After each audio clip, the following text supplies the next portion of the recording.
if you want to change the world, start off by making your bed. If you make your bed every morning, you will have accomplished the first task of the day. It will give you a small sense of pride, and it will encourage you to do another task, and another, and another. And by the end of the day, that one task completed will have turned into many tasks completed. Making your bed will also reinforce the fact that the little things in life matter. If you can't do the little things right, you'll never be able to do the big things right. And if by chance you have a miserable day, you will come home to a bed that is made, that you made. And a made bed gives you encouragement that tomorrow will be better. To pass SEAL training, there are a series of long swims that must be completed. One is the night swim. Before the swim, the instructors joyfully brief the students on all the species of sharks that inhabit the waters off San Clemente. They assure you, however, that no student has ever been eaten by a shark, at least not that they can remember. But you are also taught that if a shark begins to circle your position, stand your ground. Do not swim away. Do not act afraid.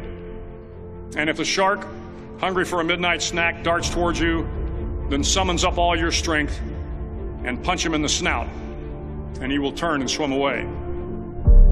There are a lot of sharks in the world. If you hope to complete the swim, you will have to deal with them. So if you want to change the world, don't back down from the sharks. Over a few weeks of difficult training, my SEAL class, which started with 150 men, was down to just 42. There were now 6 boat crews of 7 men each.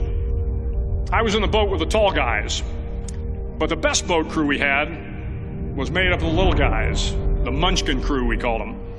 No one was over 5'5". The Munchkin boat crew had 1 American Indian, 1 African American, 1 Polish American, 1 Greek American, 1 Italian American, and 2 tough kids from the Midwest. They out-paddled, outran, and outswam all the other boat crews. The big men in the other boat crews would always make good-natured fun of the tiny little flippers the Munchkins put on their tiny little feet prior to every swim. But somehow these little guys from every corner of the nation and the world always had the last laugh, swimming faster than everyone and reaching the shore long before the rest of us. SEAL training was a great equalizer. Nothing mattered but your will to succeed, not your color, not your ethnic background, not your education, not your social status. If you want to change the world, measure a person by the size of their heart, not by the size of their flippers. The 9th week of training is referred to as Hell Week. It is 6 days of no sleep, constant physical and mental harassment, and 1 special day at the Mud Flats.